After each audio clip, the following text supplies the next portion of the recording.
What's up, Internet? We are back with more awesome loot. Jazz hands.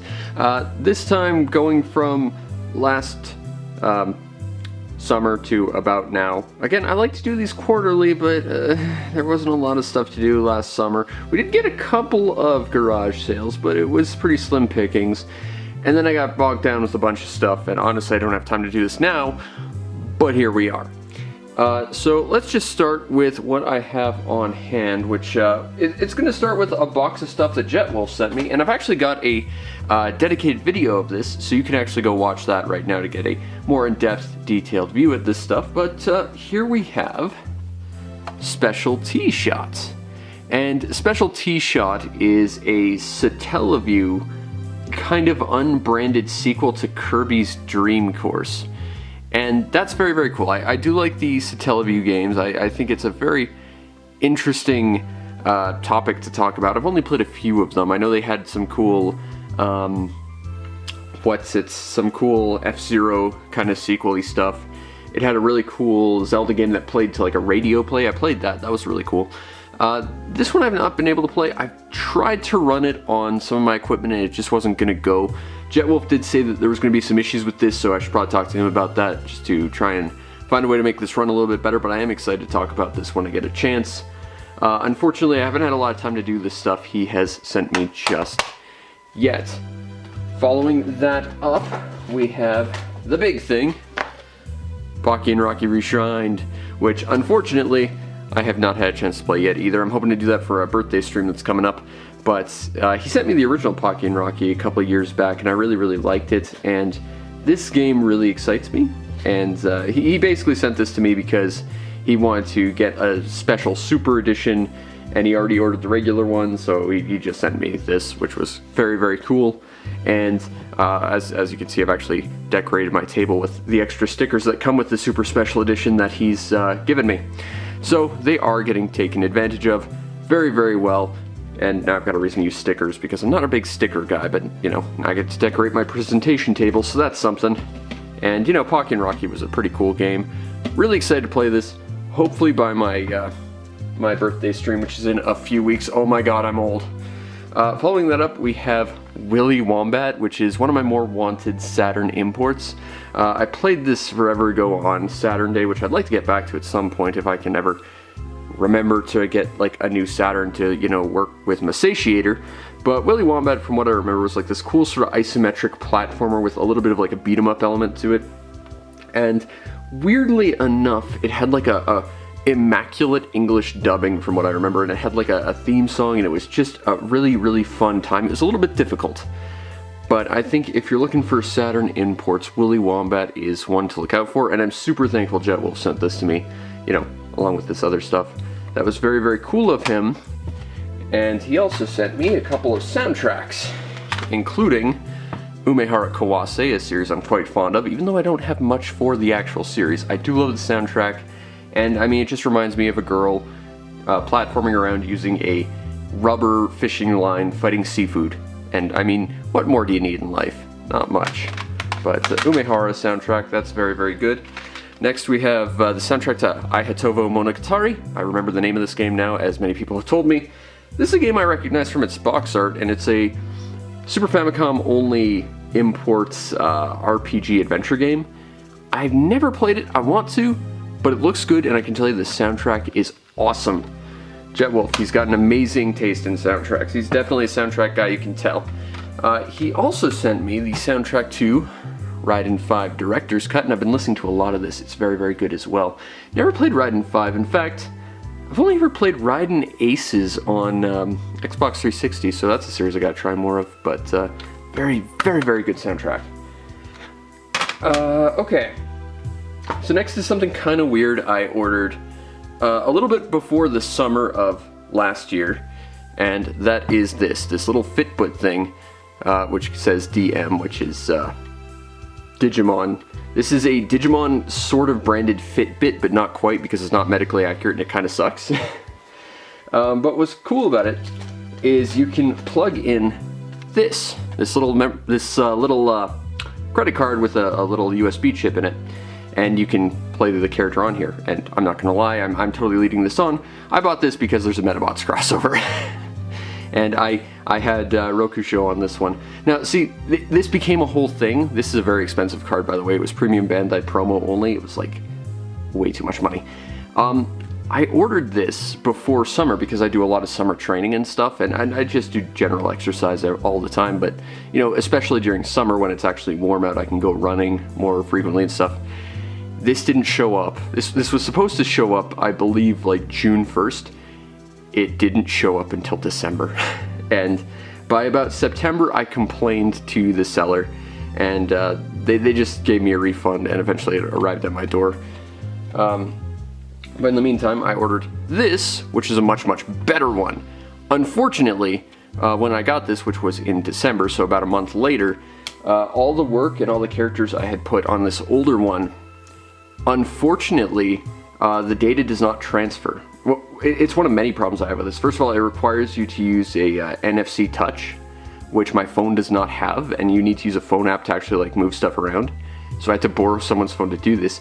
But this is a newer one, and you can't utilize the newer characters or the older characters on the newer watch. Like I've got one in waiting right now, which is one of the newer ones, Gamamon, which is based on Digimon Ghost Game. If I can focus on that a little bit. Not really.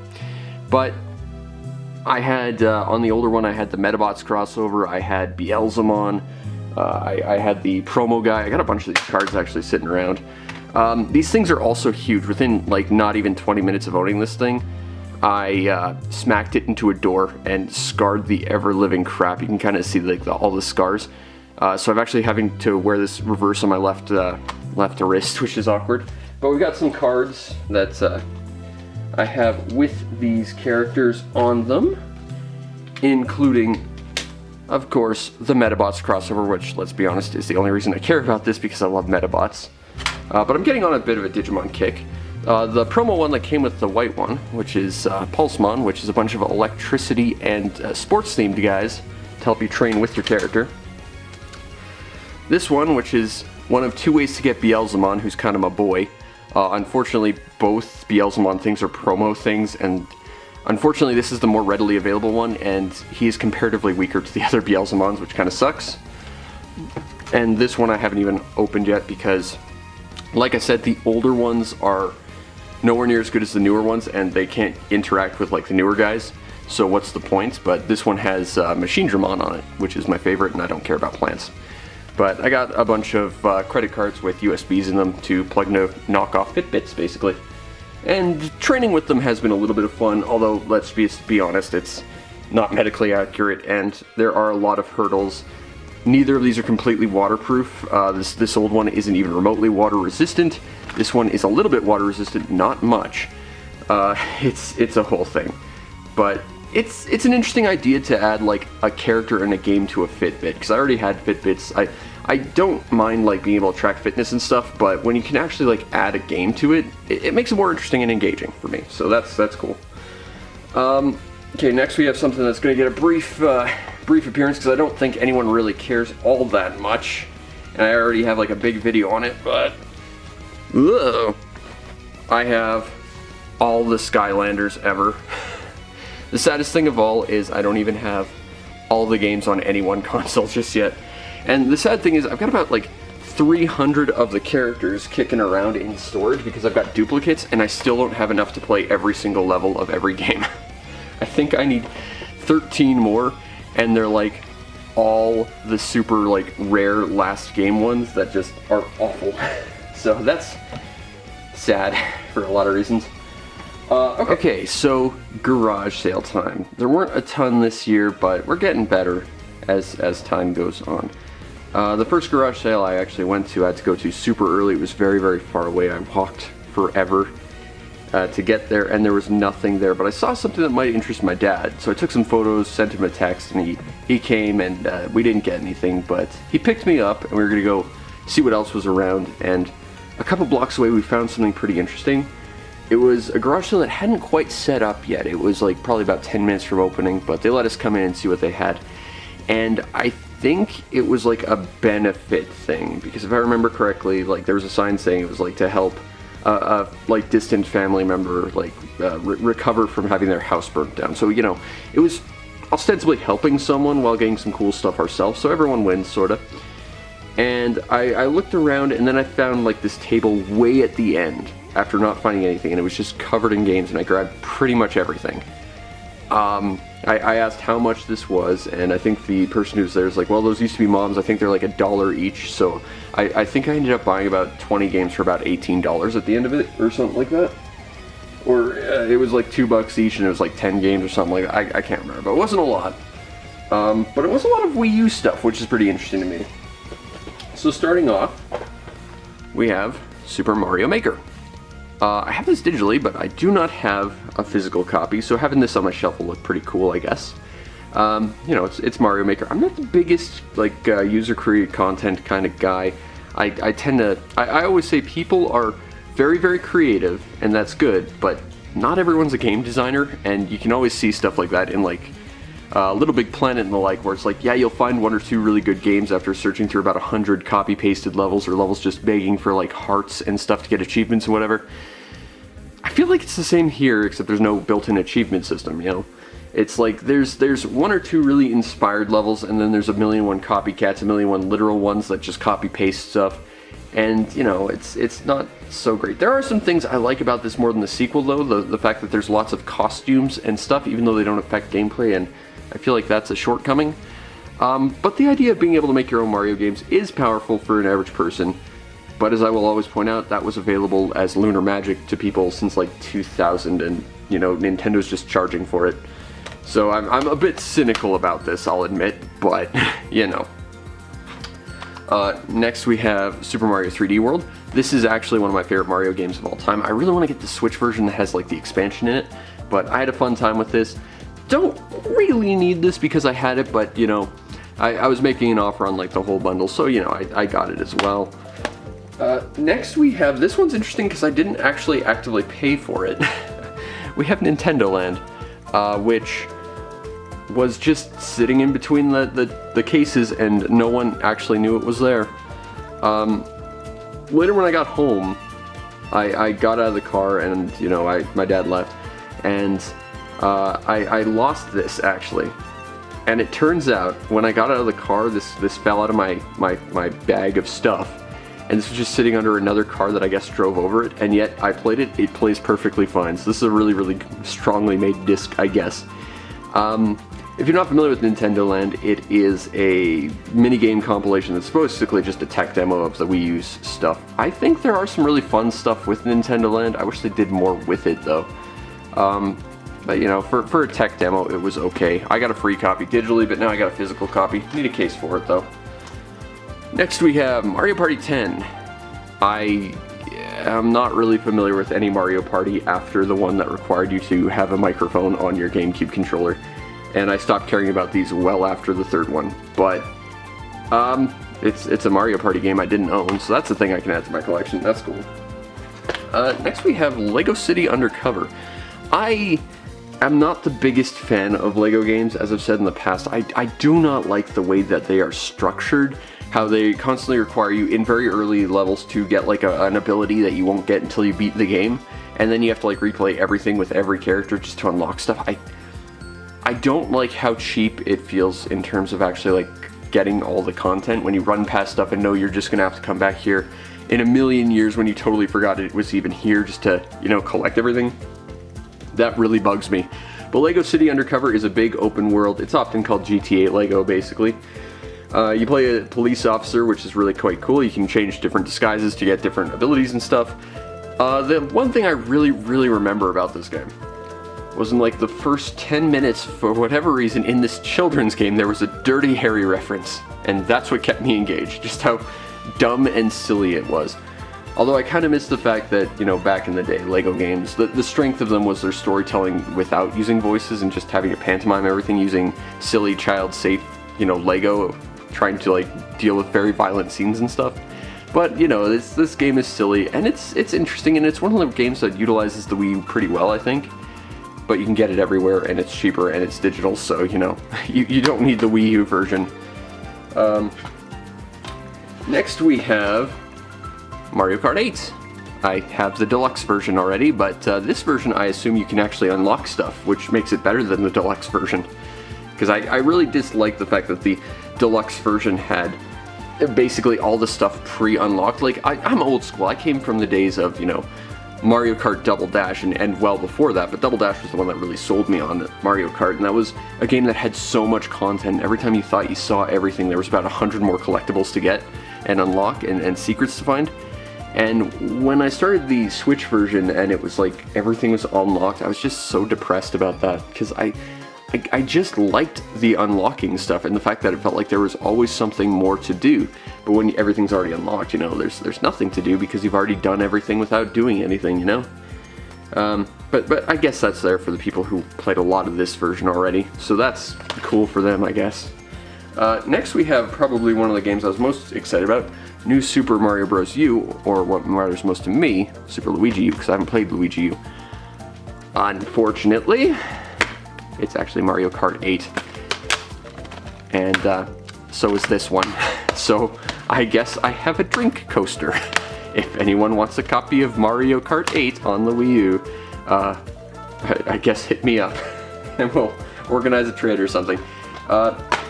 Next, we have Mario Party 8. Again, I'm not really familiar with Mario Party after, like, the GameCube ones, but this is another one. I'm guessing they crammed in motion controls where they probably shouldn't have been, and I'm betting there's no, like, bespoke costumes for every board game you're on, so what's the point? I really just want to play Mario Party 2 again. That's the good one. Next we have two PS2 games. IHRA Motorsport Drag Racing 2, Nothing But Attitude. I have no idea what this game actually is, although it's presumably a drag racing game. But I didn't have it, which means it's something to add to my collection. And it was by Bethesda, I guess, so it's probably buggy as all hell. But it's something different I don't know anything about, and it's something to talk about sometime in the future, and that's a plus. And next we have Smuggler's Run on the PS2 by Rockstar, and presumably this is also a driving open world type scenario. I'm guessing it's not dissimilar to like what Grand Theft Auto was initially envisioned as, which was like dueling the police in a vehicle and just racing around and driving. That's what this, based on what I saw in the back, looked like. That sounds interesting, and again, it's a game I don't know anything about, so it's something to talk about in the future. And again, it was like $1 or $2. I think like collectively, I think this was like $18, which wasn't too bad considering like Mario games go for an absurd amount of money in the future. That is today, because Mario games don't go down in price. Now after that, I walked super far out of my way and couldn't find a lot of other garage sales. I went to a thrift store and saw something pretty interesting. I found an Xbox 360. Unfortunately, this is an Xbox 360 that requires a very, very, very bespoke power cord. A bespoke power cord that's more expensive than the Xbox 360 itself. So I can't play this. Now fortunately, I already have an Xbox 360. That's not really the problem though. I bought this because I'm super excited to buy like consoles that are used from that generation just to see what downloadable games are on there, because you know the Xbox 360 had like that Doritos dinosaur game I never got to play that looked really fun. It had Outrun Online, which I tried to buy and Microsoft refused to let me and then removed it entirely. It had Marvel Blast Ultra, all games I really want to play. It had 2 versions of Turtles in Time, none of which I've ever been able to play. So I've kind of been collecting like used 360s and PS3s for absurdly cheap prices because I want to see if I can find some fun downloadable games I'm not familiar with on them. Don't know what's on here, can't access it. It's got a power cord that costs about $100. So that's annoying.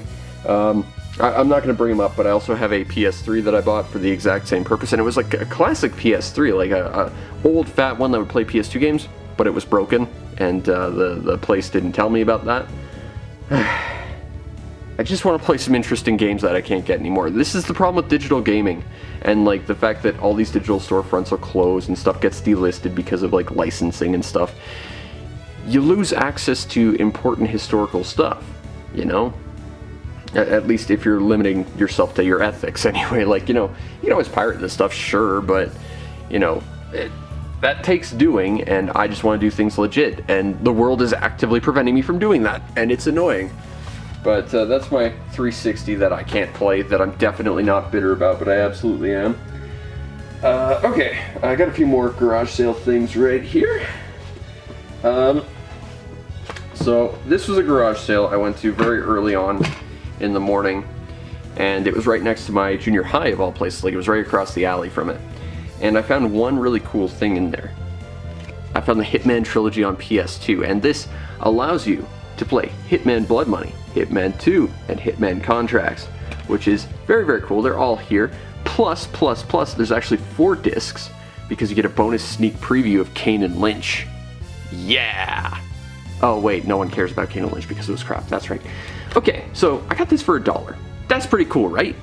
I love Hitman. I don't actually have the PS2 trilogy, so this is huge. Plus I get Kane and Lynch, which, whatever, but it comes in this box, so that's neat. So here's where things start to get a little crap. This 4-disc trilogy, I can tell you, inside this case contains 1 disc. You'll never guess which one it is, but it rhymes with it's the Kane and Lynch preview, the one thing you don't actually want. So someone took all the discs and then sold it to me at a garage sale. I'm not bitter about that at all, but it was, I think, about $2, so it's not that bad, but it's still a crappy feeling, you know? Alright, after that, what do I want to show next? After that, I went to this weird bookstore we have that was a few blocks away from there, and they had a really weird deal because they had a garage sale. They were, like, honestly just a professional storefront that was having a garage sale right in front of their front door for some reason. And I can't show it because I'm actually sending it to someone, and I've already sent it, but it had a Wii that I bought for $5, and I actually got a copy of Wii Sports for that, which was pretty cool. But I asked them, hey, do you have any other games? Because, you know, it's what I do. And they weren't sure. They said, go talk to the guy in the, like, downstairs part of the bookstore, which is, like, books and music and stuff. So I went down there and I asked, and they brought out this huge box, and I found a couple really, really cool things in it, but here's the thing. I've only ever been to that bookstore once or twice, and for good reason. They say they're doing it to respect the artistic integrity, quote-unquote, of what they sell. So when they say that, they mean that they're selling on the high end of eBay prices, and they actively check eBay for what they need to price when they try and sell anything. So this got real pricey really fast, but I got 4 games from there. This one I really wanted, because it's a Wii game I've always wanted, and that is Punch-Out!, because I'm a big fan of the original Punch-Out!. I even have Doc Lewis Punch-Out! On the Wii, which I don't think too many people actually know about. I should make a video on that at some point. But this is Punch-Out! On the Wii. I've never actually played this. My brother has a copy, and it looked really, really good. They wanted eBay prices for this. So this ended up costing me about $40, but I haven't seen a copy of this in forever, and I didn't know if I'd ever get another chance, so I grabbed it. And the fact is, between Hitman and the broken Xbox 360 and some other stuff that we'll get into, I was having a terrible, terrible, terrible day. So it was buying stuff to make me feel better, basically. I also found Simpsons Road Rage, which this is an interesting game. I played a lot of this. This is like the only Simpsons game I've played that's actually like good, and that's because it's Crazy Taxi. And I don't mean it's like Crazy Taxi. I mean it was legally close enough that Sega sued them and won. This is literally Simpsons branded Crazy Taxi, and it's very, very, very good. I remember really enjoying Professor Frink and his hover car, but it's Simpsons Crazy Taxi. If you like Crazy Taxi, you like Simpsons, you'll like this. I haven't watched Simpsons in forever, but you know, I like Crazy Taxi, and I remember that game being a lot of fun. The next game I got was Monkey Ball Banana Blitz. I've actually never played a Monkey Ball game. I've always wanted to, but I have not seen a copy, and unfortunately they seem like they're getting more expensive as the days roll on. But this is Monkey Ball, but with a Switch controller, which I assume you have to tilt the board to make work properly, not dissimilar to the Switch's Kururinpa games, which I've also reviewed forever ago. So I'm looking forward to this when I get some time, but this will be my intro to Monkey Ball. It can't be worse than the Game Boy one, is what I'm assuming. Finally, from that bookstore, I got Need for Speed The Run Limited Edition. I don't think limited edition actually means anything. I think it's like a downloadable code that was probably already, used. But I think I've only ever played the original Need for Speed, which was a computer game, if I remember, where you played like a red car racing a yellow car, like through some like hills, and I think there might have been a castle at one point in the background, and like you had to race past like the police and stuff. This, I've been told, is really, really good, and it has like a really interesting story and stuff. I'm interested in trying this. This was about $5, and I thought that was pretty cool. So I walked past the bookstore that was having a garage sale, and I was walking around, trying to see what other stuff I could find, and I found a couple of games at one place. Like, they weren't set up, so I helped them set up, and they actually gave me a bit of a discount for this stuff. I think they did anyway. Either way, I grabbed everything I didn't know or I hadn't seen before, and this, which I actually do own. In fact, I own the collector's edition for, but this game actually, I'm pretty sure goes up on price a fair bit. The Tales of Symphonia collection. Tales of Symphonia is my favorite Tales of game. It's one of my favorite games of all time. Like I said, I got the collector's edition. But what's possibly more important about this, at least from like a historical standpoint, not for me personally, is it contains the sequel, which I don't think is a very good game, but you can't download the sequel anywhere as far as I can tell. I know you can't do it on Sony's PlayStation anymore. You can get the original Tales of Symphonia. In fact, it's being remade again, and I think it's supposed to come out like next month. But you can't get the sequel, and that's weird. But this is a remake of the original Tales of Symphonia, sort of. It takes the never before released in English PlayStation version and added like the English dub and translation, and it added a J-pop song instead of the really awesome medley at the beginning, which sucks because the opening Tales of Symphonia medley was so good. But by using the PlayStation version, they added a bunch of costumes that weren't available in the original GameCube release, which is good, but they also kind of broke a thing that fixed itself. So basically, there's a quest where you have to collect a bunch of crap, and one of the things you need to collect is from this guy. And in the GameCube version, you pay him like, I think like 100 gold, which is nothing. In the PlayStation version, you have to go to a casino and gamble for an inordinate sum of time to get casino tokens to give it to the guy. And that quest is so long, and it happens so close to the end of the game, the reward isn't useful for anything. So having to make it longer and crappier is bad. But also this doesn't run well, and the remake's apparently just an up-res version of this, so it's not going to be better. The thing that really disappointed me about this, and I think I put this on my Game of the Year list the year I started making videos, because it's more Tales of Symphonia, and I just loved that, was the fact that I think this was the very last Tales of game that had silent skits. After this, they started voicing their skits. And the thing is, when they remade this, they actually had to re-record new lines for all the characters, so they rehired the entire voice cast, which probably wasn't cheap. They didn't plan on ever voicing the skits. They never voiced it. That was the one thing they needed to make this game up to date. Like, everything else about the game was fine. The fact that the skits weren't voiced made it feel archaic. And it was the one thing they didn't do, and they went to the effort of rehiring the entire voice cast. To this day, that bugs me. And I love this game. I love the original GameCube one anyway. But if you've ever played, or if you've never played Tales of Symphonia, you should. Maybe stay away from the sequel, but I think the physical PS3 version is actually worth a fair bit of money because it has the sequel on it, even though the sequel's not that good. So that's something. Okay. They also had Gran Turismo 3 A-Spec, which I believe I already have, and I think I've got like 3 versions of this, but it was $1. Except, this is Jam Pack. And I'm collecting the Jam Packs, because I would like to do a demo disc series at some point, so I need to get those. And here's a surprise. I didn't even realize that had Jam Pack in it. I thought this was legit Gran Turismo. It's been so long. So that was a fun surprise for me. And next, this is actually what it says on the cover, but it's something I didn't have.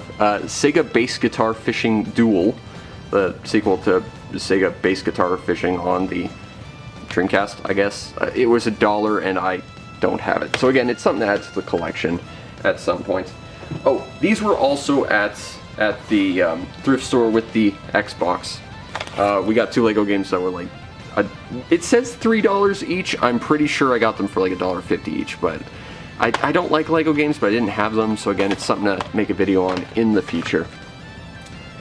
I've got a few more things that I got from a garage sale, sort of. This I actually got on the way back. This isn't a game, but it's something I had in the pile, so I'll include it. I was going home after helping out at this one garage sale, and I saw this other one. I swung by. There was no games there. It wasn't really much of anything, but one thing did catch my eye, so I picked it up, asked the lady running it how much she wanted for it, and she said, you can just take it. So I have a Darkwing Duck Character Dinner Disneyland Hotel Year of 92 badge that I got for free because I love Darkwing Duck, and it's the year after I was born. Oh my god, I'm old. But yeah, just a badge of Darkwing Duck. I'm really hoping they make a remake of Darkwing Duck, because they redid like DuckTales, and they made so many Darkwing Duck references to it. They have to remake Darkwing Duck now. But yeah, we've got Darkwing there. Okay, this last garage sale, I'm not sure if I'd technically call it a garage sale. It's weird. It's from a neighbor I have, who a few years ago actually like just threw a bag of games over my fence at one point. I'm pretty sure that was him anyway. But I always see him every like summer. He has like this perpetual garage sale because I don't think he's financially in the best situation, so I often end up giving him a little bit of money here and there because it's something I can, and I'm a nice person and stuff, even though I'm not in a good financial position myself. But one day, you know, he was having a garage sale, and he stopped me because he had like this huge stack of games there that he was selling, and he just let me take them basically. But starting off, we have Just Dance 4. That's all I know about it. It's Just Dance. I don't dance, so I'm not sure I can Just Dance. We have Wii Fit Plus. I do not have the board for this, but if I ever get one, yay! This one I actually care about. This is Wii Play. Now, if you're not familiar with Wii Play, and I might actually already have a copy of this thing about it, Wii Play was a weird game because it wasn't really a game.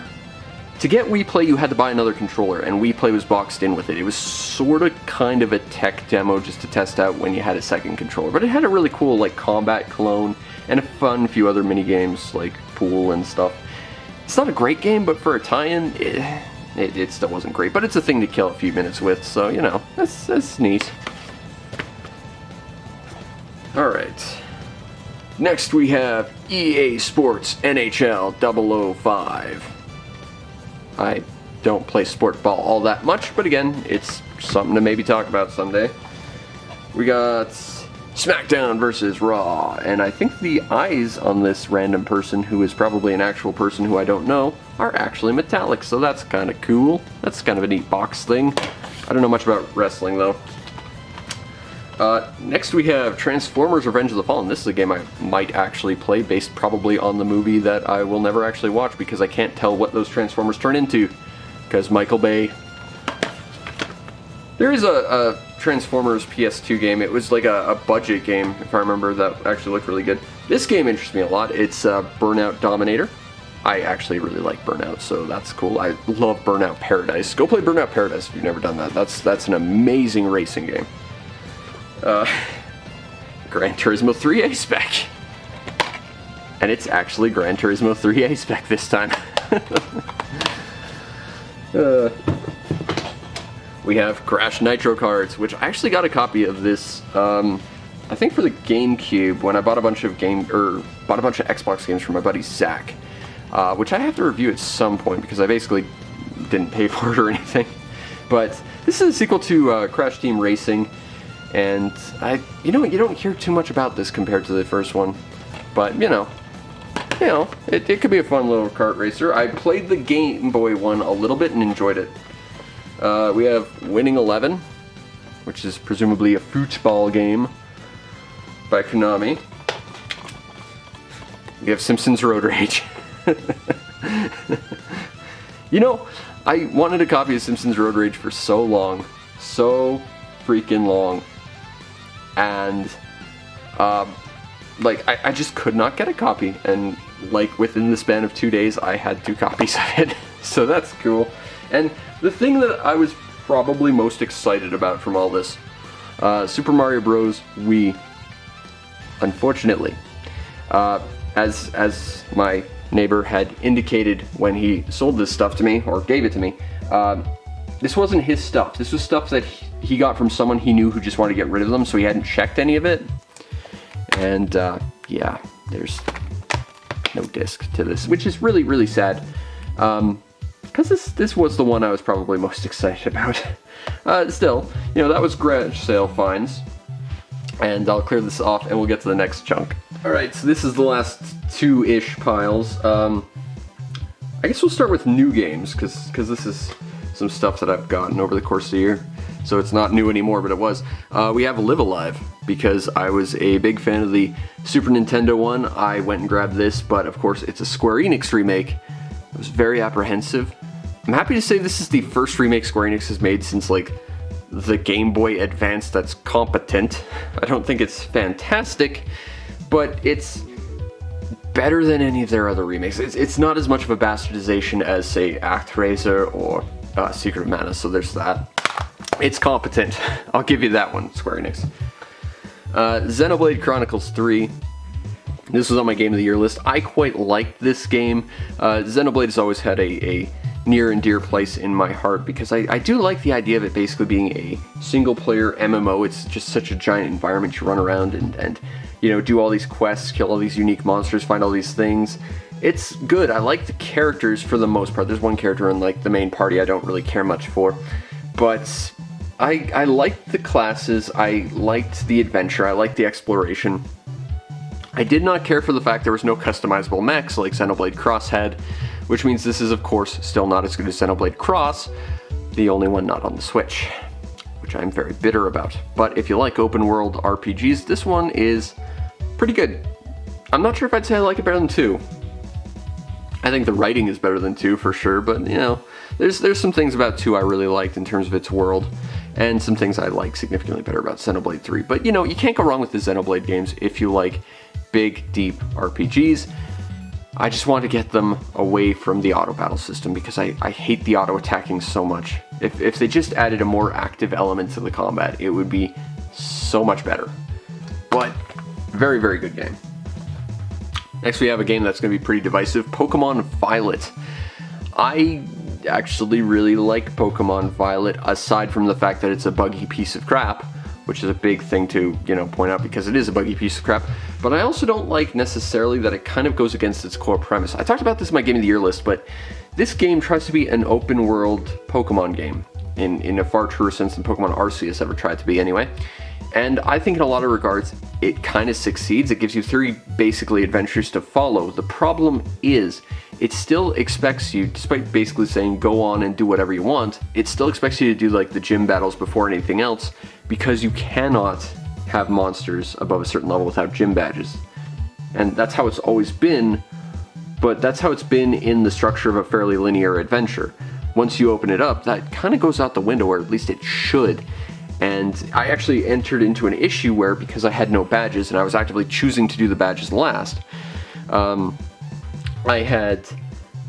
was on top of a mountain where I couldn't catch any of the monsters and use them because they were too high level. I couldn't use anything in my party because it was too high level. So I had to basically fall down a mountain, breed a bunch of monsters to be level 1, raise them up from square 1, and that worked. It was a lot of extra work, but it worked until I traded them to a friend who needed them for their Pokedex, traded them back to me. They were still registered as my monsters, but they kind of forgot they were mine, so they wouldn't listen to me, and I had already defeated all the other trainers, and I literally am stuck at square -1 because I don't even have a starter to use at this point, and it's sort of a whole thing. So Pokemon Violet, it's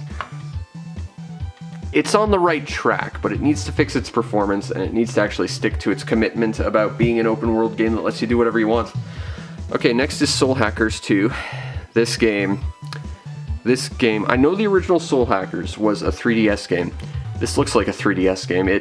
All the characters, this was like the one thing about the visuals that really stuck with me, is all the characters look like they perpetually want to vomit. They just look so like sickly, and their facial animation just looks bad, and it is an ugly game. It's just, it feels like it was very, very much on a budget of basically nothing, and it was just being handed like the scraps to a Persona game. I've played a lot of Shin Megami Tensei games. This is maybe the worst looking one of the bunch, and it's not that fun. I don't like the characters. I don't like the way the game played all that much. The personas themselves don't actually even really exist in the world of like the actual combat. Unless you like activate weaknesses, then shadows of them appear over the enemy to rush them. But otherwise, it's just you and a couple other people doing stuff. Whereas, you know, I think the strength of the Shin Megami Tensei series was always about like the focus on the demon. Like even Persona, you know, you were playing as a group of kids, but you were actively using your monsters. Whereas, you know, in this one, you're just a bunch of people using your monsters' powers, but the monsters seem entirely external to the world. In fact, you only really run into them on the battlefield, talking to them to get small buffs and stuff.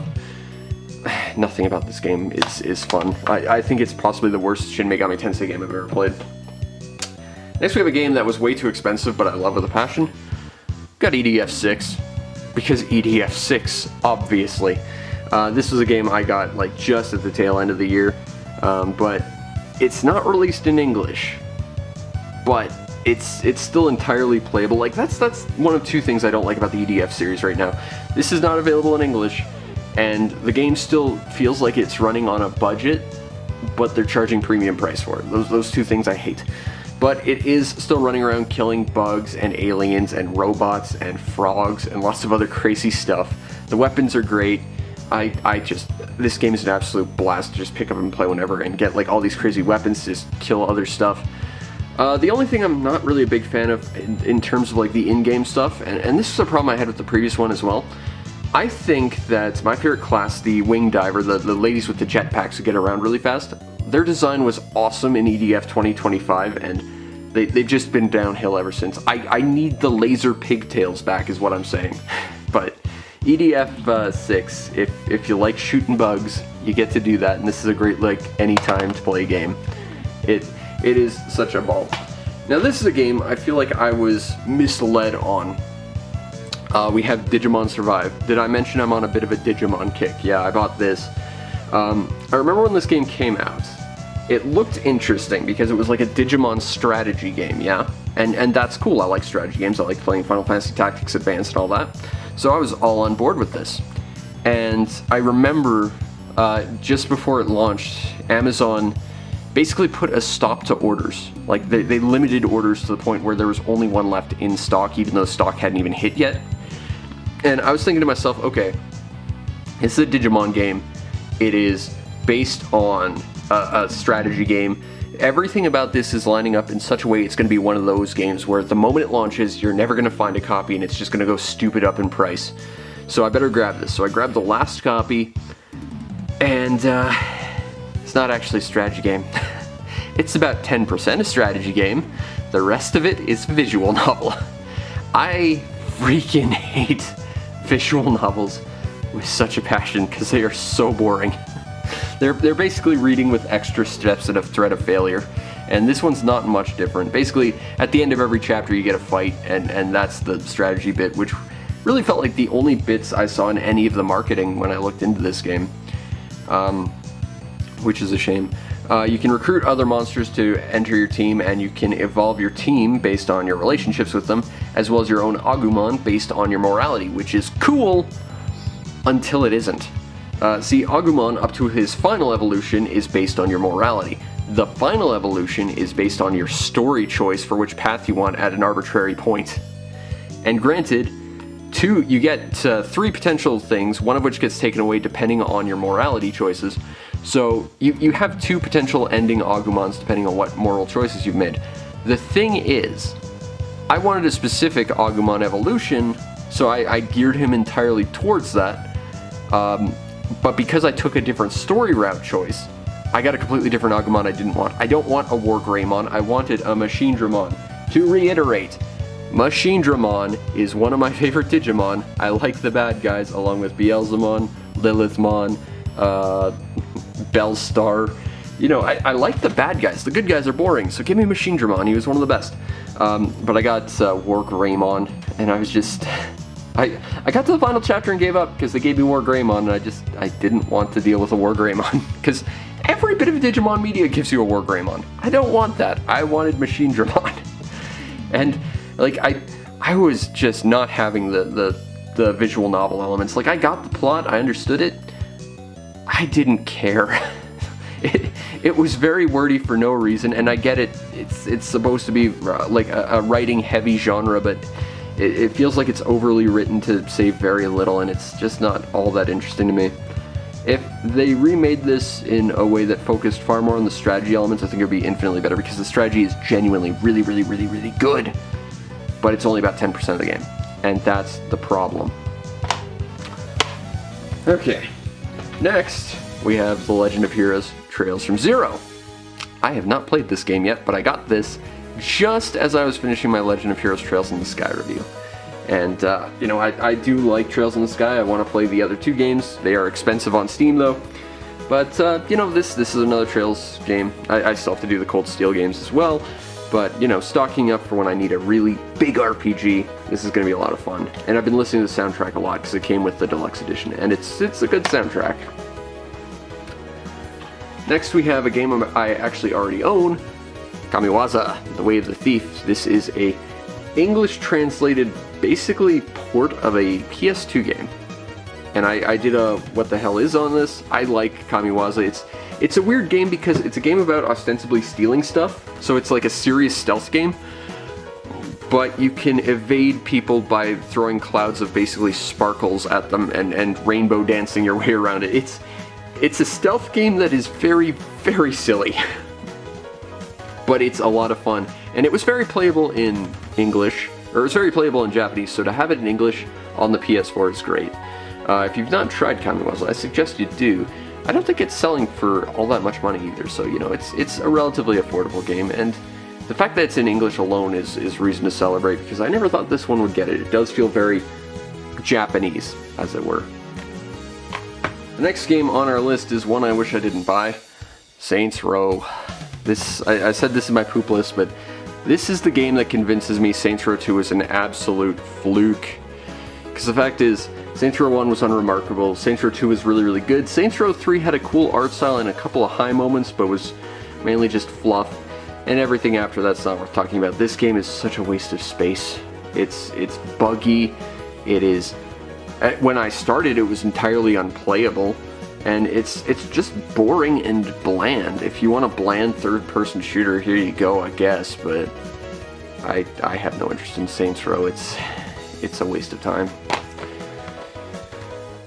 Next we have a game that was, I think, significantly better, Steel Rising. This is a game by good old Spiders, and it's basically Dark Souls if during French Revolution, but with like clockwork automatons. You play as a dancer robot that was turned into a bodyguard who has to go kind of hunt down King Louis, sort of, because he's got an army of automatons that are killing everyone. It's a Soul-style game, but it's probably the second most approachable Soul-style game I've ever played, next to like Code Vein. It's ridiculously easy. If you invest in like status afflictions and like the magic element or whatever for just ice damage, you can beat most bosses without ever getting hit. It's ridiculous, but it's stylish and it's fun, and it's by Spiders, so it just has that like nice level of jank where, you know, it's not perfect, but it's kind of charmingly broken, you know? I quite like Steel Rising. I think it's a fun game. Alright, next we have this. The Prinny Collection Volume 2 with Zetai Hero Project, which is why I bought this, because this was a PSP game I always wanted to get, never got a copy, as well as Makai Kingdom, which I think is the second best Nipponichi game ever released. Still sealed, just like my Prinny Collection Volume 1. I'm half tempted to just leave these sealed and get the digital version, which usually sell for like $15 now. The thing that's really unfortunate about this, though, is ZHP actually has a bunch of stuff removed from it from the PSP version, because there's like Famitsu crossovers, I think it was, and stuff, and it just got gutted, which is unfortunate. But I am interested in ZHP, and likewise, we have the Prinny Collection Volume 3. Which features Rhapsody, a game I played on the DS once and absolutely hated, and La Pucelle Ragnarok. Now I have a copy of La Pucelle Tactics, in fact I have two.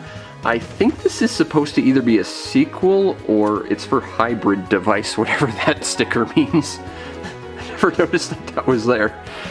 What does it mean? Either way, this is either like a sequel or a remake of La Pucelle Tactics with extra content or something. It was previously, that's the word I'm looking for, only available in Japan. That's why I bought this. And I bought the big expensive version that comes with like a clear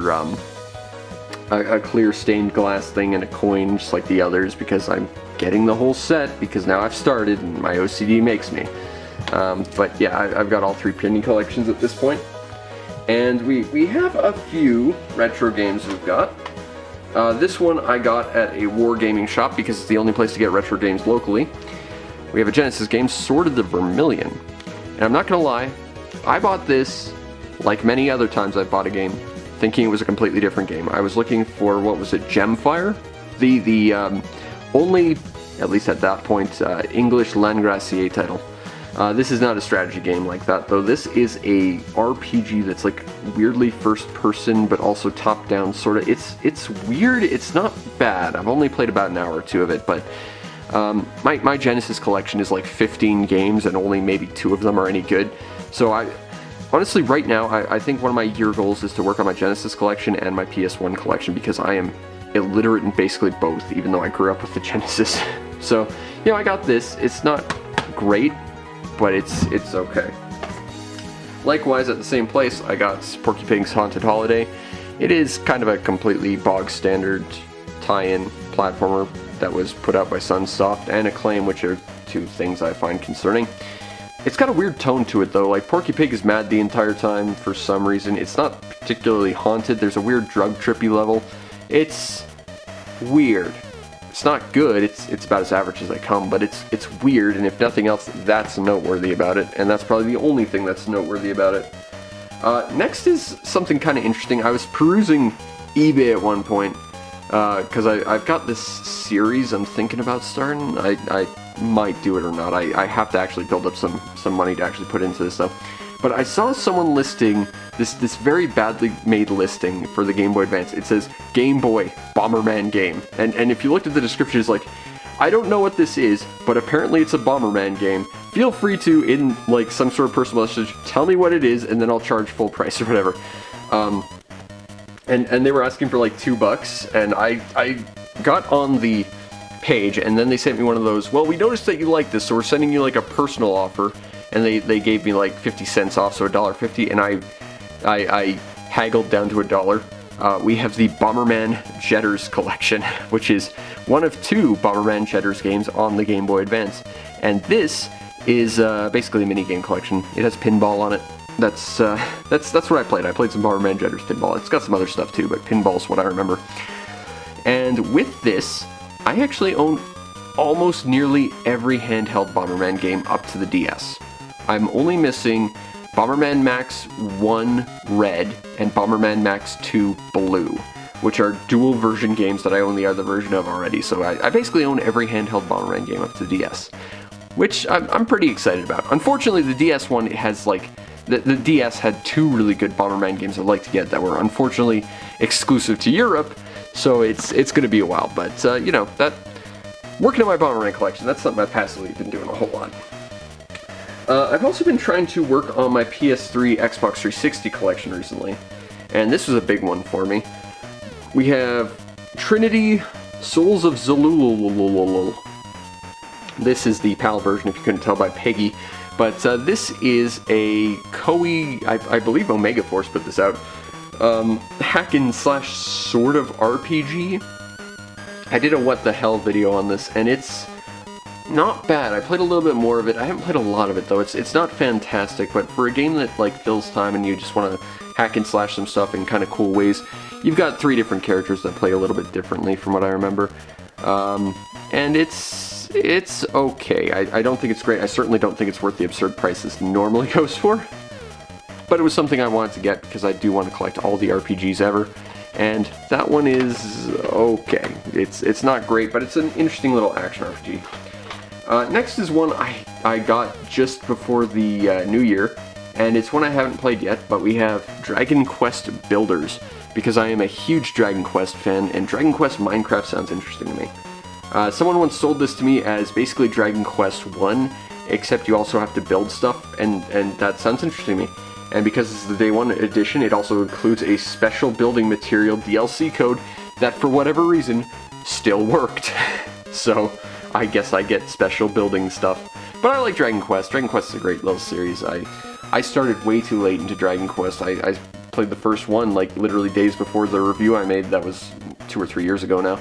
But I like Dragon Quest a lot, and I'd like to play all of them.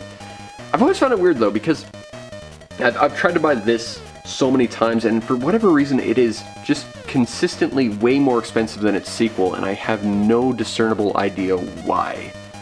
And I've never been able to find someone who explains it properly, but either way, I've got Dragon Quest Builders. This is a game I've been sitting on, and when I get a moment and some time where I just want to, play an RPG and unwind, this is one I'm going to look into for sure.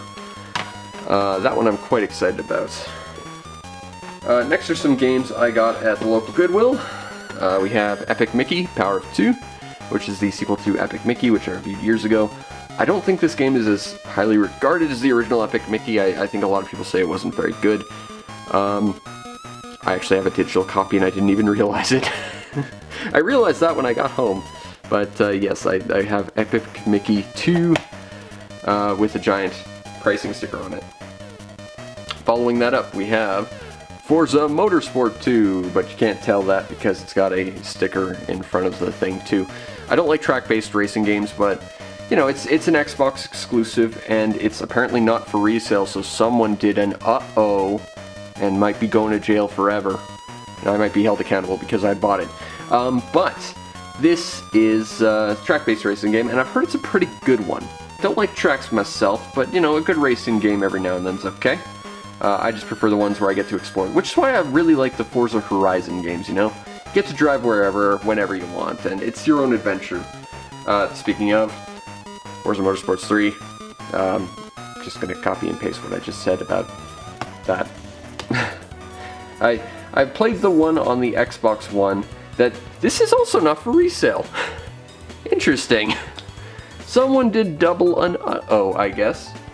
And finally we have Chase, Hollywood Stunt Driver. I have no idea what this game is, but presumably it involves stunts and driving, and it looks like it is. And the game that you were looking for when you bought Stuntman. I haven't played Stuntman, but there's your relative comparison, I guess. I do have a couple other things I can include. They're just kind of messily in the corner over there, so I'll see about grabbing them, and we'll finish this off. Okay, so I might have a lot more than I thought I did because I missed a pile.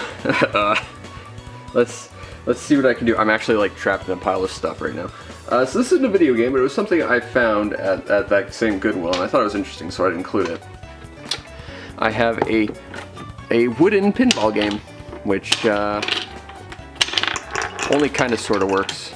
Like, it's okay, but it needs like a glass or a plexiglass thing to cover this, or else the balls fall out.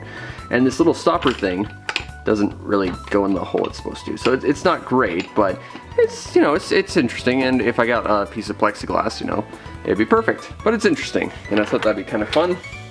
Here's like $1. Where do I put this without making the biggest mess ever? To be determined. Okay. Next we have a couple more games that I missed. These came with a PS3 that I bought that actually worked, which is nice. We have The Crew, which is a PS4 racing game. I don't even think it works anymore because it requires an online connection, and I think it's probably offline at this point. Some football, which is football. Copy of Little Big Planet, which is it the Game of the Year edition or regular? It is the Greatest Hits Game of the Year edition, so it actually comes with a bunch of DLC on the disc. That's kind of cool. Although if you start playing like Little Big Planet 2, it forgets that you have that DLC, which is great. We have the original Assassin's Creed, which is not a great game, but I do appreciate how freeform the assassination missions in it were. That's very, very good. Not much else in it was. PlayStation Move Champion Sports. This did not come with a PlayStation Move, so I don't know why they had this, but I got it. mag, the result of probably the only good Sony marketing campaign. Seriously, go look up the mag ad, because that was a good ad. Can't even play it anymore, but it was like an online shooter. It was offline well before I got a chance. And NBA sports, because sports. Good. Okay, so let's talk about some of the other just random miscellaneous stuff. We've got a Tales of the Abyss manual, or the Brady Games strategy guide, still in wrap, that has a separate price sticker on the actual thing, so this is effectively worth even less. I don't know why I bought this, because I don't even own Tales of the Abyss. I don't even like Tales of the Abyss. I played it once and I gave up on the tutorial boss because the little mascot was obnoxious.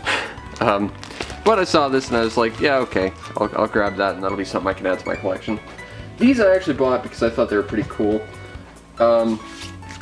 We have a pinball art and a pinball book, both of which talk about the history and the art of the pinball. I can't remember which one of these it is, but one of them, for whatever reason, has like this weird like double page that's just in German for some reason.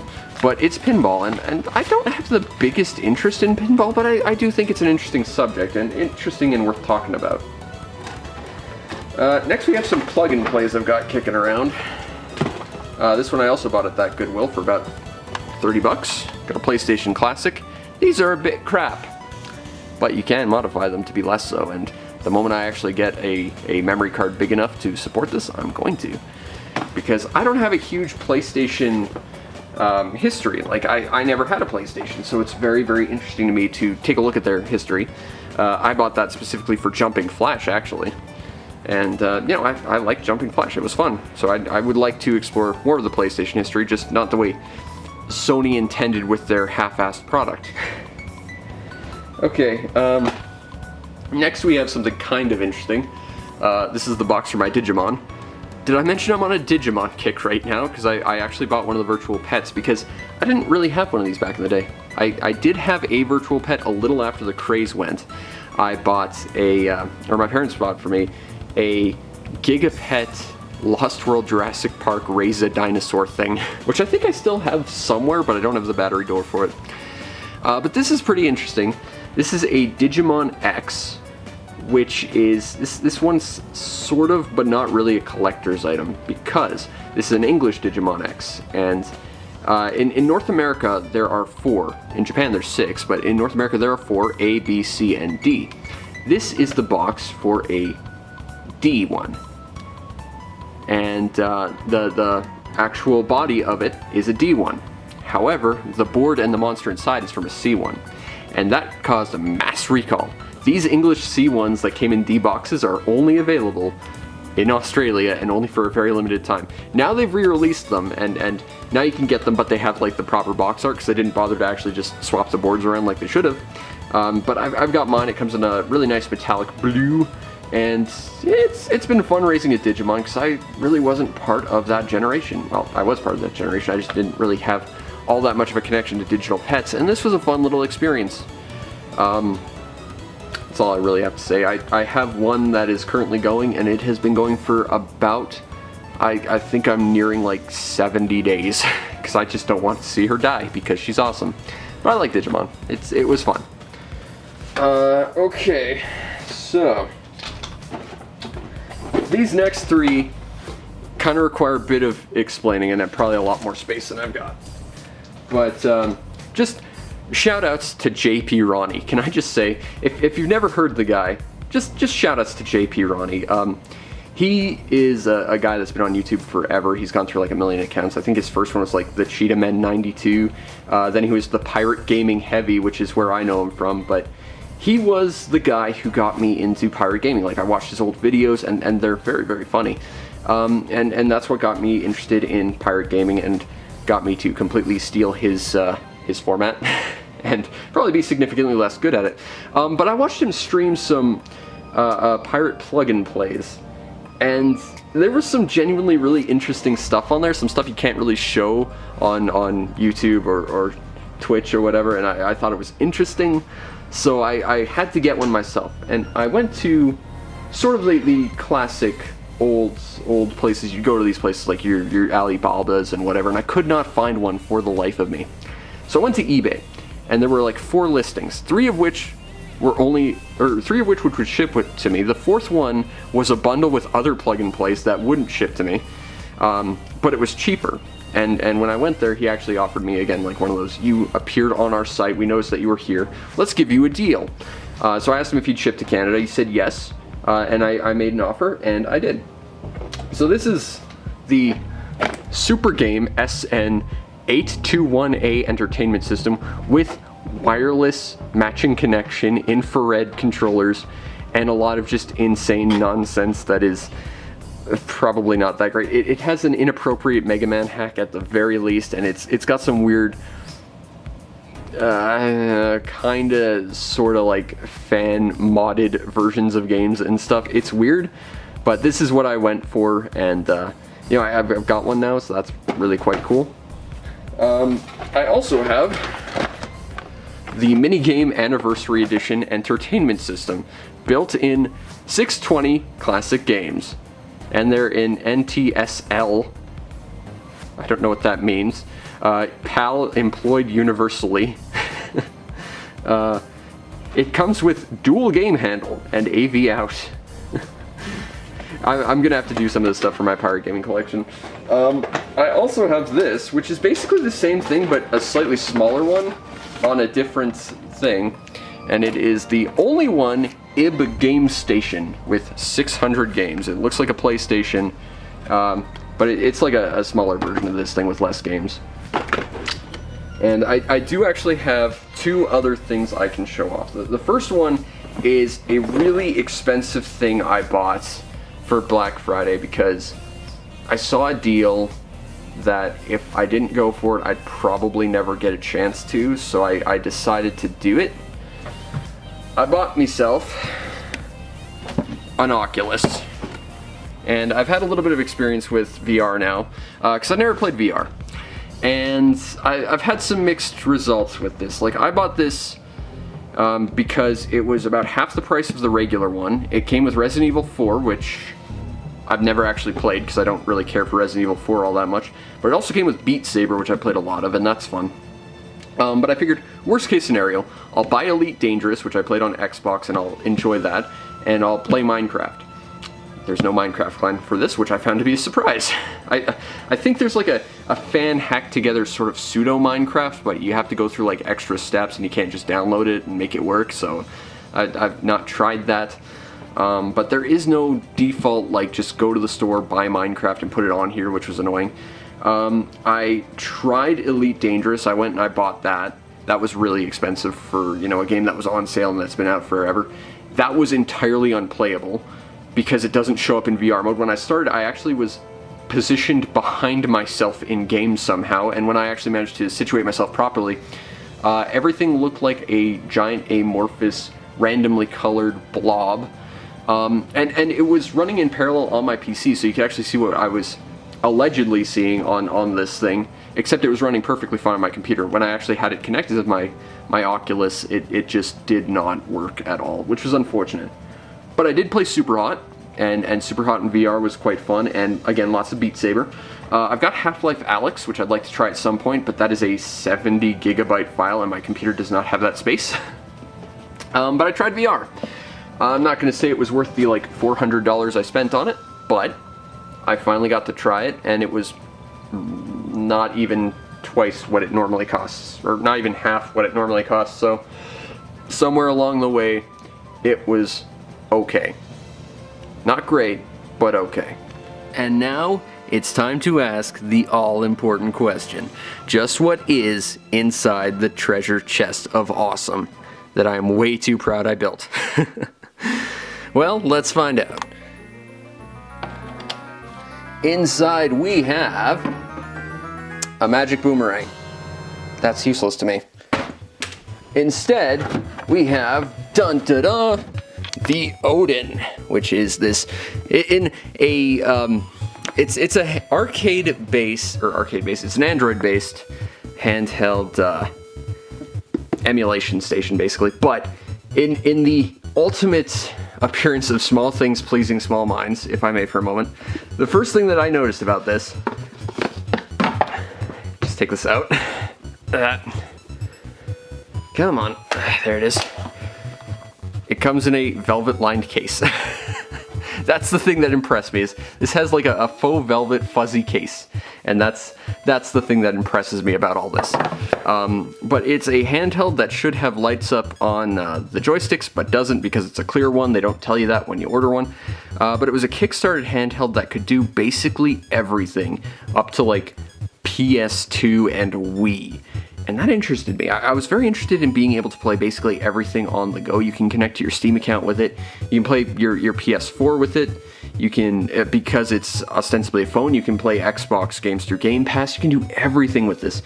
It's not perfect. Like I said, they don't tell you that the sticks don't light up on the clear versions, because I gotta have clear purple. Clear purple's awesome.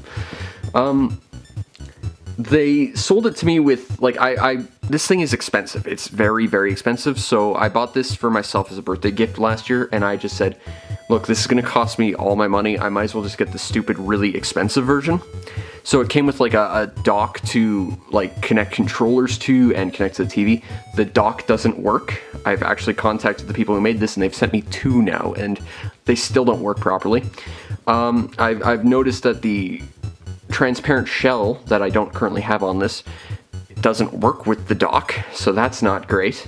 There's a few little problems, but in general, if you just want a good handheld experience, this is amazing because you can play everything with it. It is designed to be effectively the god king of handhelds, and I'm pretty impressed with it, aside from the fact it costs almost as much as like the most impressive version of like the Steam Deck.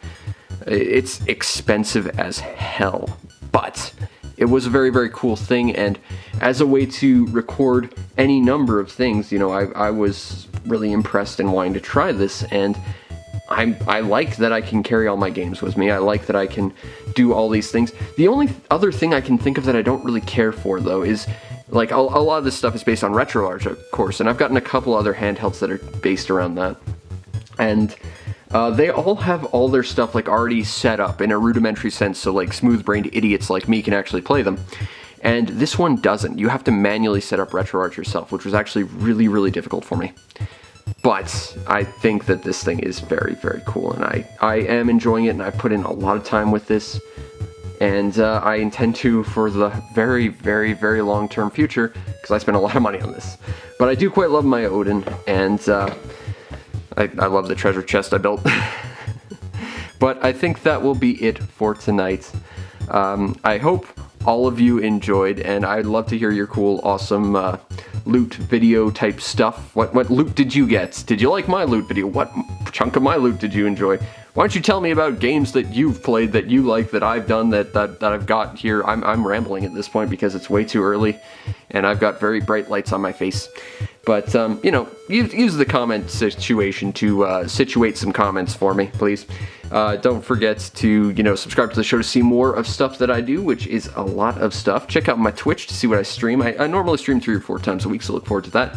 And if you really want to make my day, check out the show's PayPal or Patreon. Support the show any way you can. Sort of like how Jet Wolf sent me some games and stuff, because that's always appreciated, so I can keep my costs low, and so that I can continue to make awesome videos on what budget I have, because I spent all my money on an Odin. I regret nothing. It's so cool, and come on, it's clear purple. It's clearly the best handheld ever made. It's like, you know, those old school Game Boy Colors, except every Game Boy Color I've ever touched was broken out of the box. This actually worked, so it's better than a Game Boy Color, okay? Anyway, I hope you enjoyed, and I'll see you next time. Peace out, Internet.